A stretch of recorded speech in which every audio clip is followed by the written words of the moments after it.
In case you haven't heard, there's a worldwide sriracha shortage. Sophie Flay with our sister station in Los Angeles reports on how one chef is going above and beyond to get it.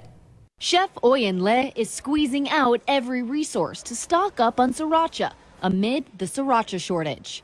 I've personally been going to different markets and stuff trying to gather, and one of my employees recommended, hey, why don't you just post it on Instagram? Le is the owner and chef at Beu restaurant in Silver Lake, a Vietnamese takeout spot known for its popcorn shrimp and summer rolls. And sriracha is a crucial part of their signature spicy aioli. I just have an emotional connection to it that I think a lot of people have to different sauces, and Vietnamese food is, we love our sauces and garnishes, so I'm just very emotionally attached.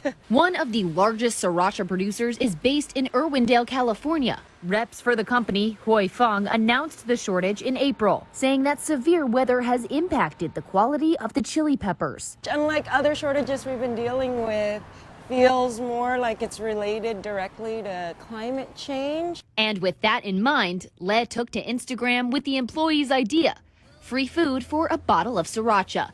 Within less than a week, the restaurant has collected more than 100 bottles. For the full-size 28-ounce bottles, you get either a free banh mi sandwich, free order of summer rolls, or free order of popcorn chicken. For those 17-ounces, we'll get you half off. And just as I was leaving, a Good Samaritan dropped off 3 more bottles. The response has been great, and folks have been really thoughtful and sweet. In Silver Lake, Sophie Flay, ABC 7 Eyewitness News.